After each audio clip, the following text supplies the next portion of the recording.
আমি হাত বেঁধে নামাজে দাঁড়ালাম এবং বললাম, আল্লাহু আকবার। মনে হলো যেন আমি আমার রবের সামনে দাঁড়িয়ে আছি। কিন্তু ঠিক কতক্ষণ? হয়তো 10 সেকেন্ড, হয়তো 20 সেকেন্ড। হঠাৎ মনে পড়লো চুলায় কি রান্না বসিয়েছিলাম, বাচ্চার স্কুলের ফি কি দেওয়া হয়েছে, অফিসের সেই ইমেলটা কি পাঠানো হয়েছে। কোনো কারণ ছাড়াই মনটা উড়ে গেল অন্য কোথাও। যখন আসসালামু আলাইকুম রহমাতুল্লাহ বলে ডানে বামে সালাম ফিরালাম, তখন নিজের মনে প্রশ্ন জাগলো, আমি কি সত্যিই নামাজ পড়লাম, নাকি শুধু কিছু শারীরিক ব্যায়াম করলাম? প্রিয় ভাই এবং বোনেরা, কথাগুলো কি কখনো আপনাদের মনেও আসে? যখন আপনি নামাজে দাঁড়ান, তখন কি আপনারও মনে হয় শরীর এখানে আছে কিন্তু মন অন্য কোথাও চলে গেছে? বিশ্বাস করুন, আমি একা নন।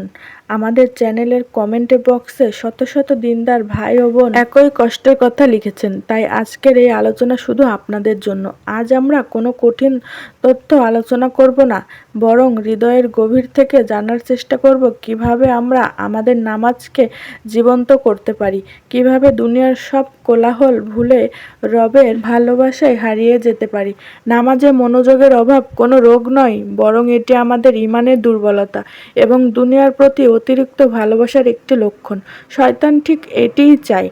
যখন সে দেখে যে আপনাকে নামাজ থেকে ফিরিয়ে আনতে পারছে না, তখন সে আপনার নামাজের ভেতরের আসল জিনিস মনোযোগ চুরি করে নিতে শুরু করে। চলুন আগে আমরা নিজেদের কাছে প্রশ্ন করি, আমাদের মন কেন স্থির হয় না? প্রথম কারণ হলো আমরা তাড়াহুড়া করি। যখন আমরা নামাজে দাঁড়াই, তখন আমাদের অবচেতন মনে কাজের একটি তালিকা চলতে থাকে। মনে হয় নামাজ শেষ করে এই কাজটা করব, তারপর আরেকটা করব। এই অস্থিরতা আমাদের মনকে শান্ত হতে দেয় না, যেন আমরা রবের দরবারে হাজির হতে আসিনি, বরং শুধু একটি দায়িত্ব শেষ করতে এসেছি। দ্বিতীয় কারণ হলো আমরা জানিই না আমরা কি বলছি। অনেকেই আলহামদুলিল্লাহ নামাজ পড়ি, কিন্তু ছোটবেলা থেকে মুখস্থ করা সূরাগুলোর অর্থ জানি না। যখন আমি বলি ইয়াকা নাবুদু ওয়া ইয়াকা নাস্তাইন, অর্থাৎ আমরা শুধু তোমারই ইবাদত করি এবং শুধু তোমার কাছেই সাহায্য চাই, তখন যদি আমার হৃদয় এই আকুতি অনুভব না করে, তাহলে মন তো অন্যদিকে চলে যাবেই। তৃতীয় কারণ হলো দুনিয়ার চাকচিক্য ও গুনাহের প্রভাব। সারাদিন যদি আমি এমন কিছু দেখি, বলি বা শুনি যা আল্লাহ পছন্দ করেন না, তাহলে সেই দৃশ্যগুলো নামাজের সময় মনে ফ্ল্যাশব্যাকের মতো ভেসে উঠবে। গুনাহ আমাদের হৃদয়ের উপর এক ধরনের কালো পর্দা ফেলে দেয়, যা নামাজের আসল স্বাদ থেকে আমাদের বঞ্চিত করে। এখন আমরা সমস্যাগুলো জানলাম, এবার সমাধানের পথে হাঁটা যাক।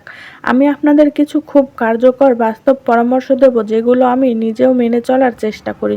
প্রথম ধাপ, অজু থেকেই প্রস্তুতি শুরু করুন। নামাজ আল্লাহু আকবার বলার পর শুরু হয় না, বরং অজু করার সময় থেকেই শুরু হয়। অজু করার সময় ভাবুন পানির সাথে সাথে আমার হাত, চোখ ও মুখের গুনাহগুলো ঝরে পড়ছে। নিজেকে বলুন, আমি এখন আমার রবের দরবারে হাজির হতে যাচ্ছি, দুনিয়ার সব কাজ থেকে আলাদা হয়ে। এই মানসিক প্রস্তুতি আপনার মনোযোগ অনেক বাড়িয়ে দেবে। দ্বিতীয় ধাপ, নামাজের আগে একটু বিরতি নিন। রান্নাঘর বা অফিস থেকে দৌড়ে এসে সরাসরি নামাজে দাঁড়াবেন না। অন্তত 2 মিনিট বসে থাকুন, চোখ বন্ধ করুন, গভীর শ্বাস নিন। নিজেকে বলুন, পরবর্তী 10 মিনিটে পৃথিবী ধ্বংস হয়ে গেলেও আমার কিছু যায় আসে না। এই সময়টা শুধু আমার এবং আমার রবের। তৃতীয় ধাপ, মৃত্যুকে স্মরণ করুন। রাসূলুল্লাহ সাল্লাল্লাহু আলাইহি ওয়াসাল্লাম বলেছেন, যখন তোমরা নামাজে দাঁড়াবে, তখন এমনভাবে নামাজ পড়বে যেন এটি তোমার জীবনের শেষ নামাজ। একবার কল্পনা করুন, যদি ফেরেশতা আজরাইল আপনার পিছনে দাঁড়িয়ে থাকেন এবং বলেন যে এই নামাজের পরই আপনার রূহ কবজ করা হবে, তাহলে আপনার নামাজ কেমন হবে? তখন কি রান্নার কথা মনে পড়বে, নাকি প্রতিটি সিজদায় চোখের পানি চলে আসবে? চতুর্থ ধাপ, ধীরে ধীরে নামাজ পড়ুন এবং অর্থের দিকে মনোযোগ দিন।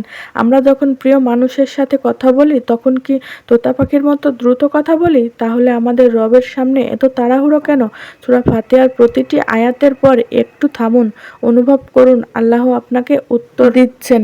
অন্তত একবার বাংলায় এর অর্থ পড়ে নিন। যখন রুকুতে যাবেন এবং বলবেন সুবহানাল্লাহ রব্বিয়াল আজিম, তখন ভাবুন আমার রব কত মহান আর আমি কত ক্ষুদ্র।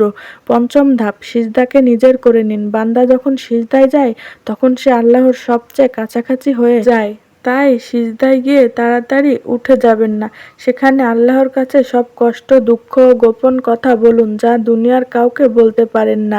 সিজদায় গিয়ে আল্লাহকে বলুন। দেখবেন সিজদা থেকে মাথা উঠানোর পর আপনার বুক অনেক হালকা লাগবে।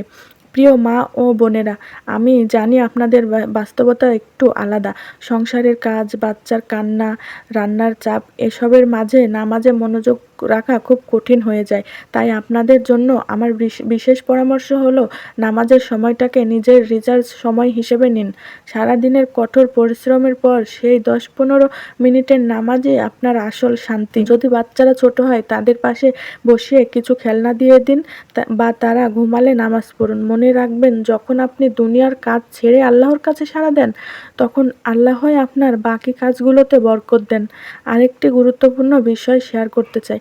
আমরা নারীরা অনেক সময় লজ্জার কারণে অনেক ধর্মীয় বিষয়ে কারো কাছে জিজ্ঞাসা করতে পারি না। বিশেষ করে হায়েজ, নিফাজ, পবিত্রতা বা নারীদের ব্যক্তিগত ফিক সংক্রান্ত বিষয় নিয়ে আমাদের মনে অনেক প্রশ্ন থাকে।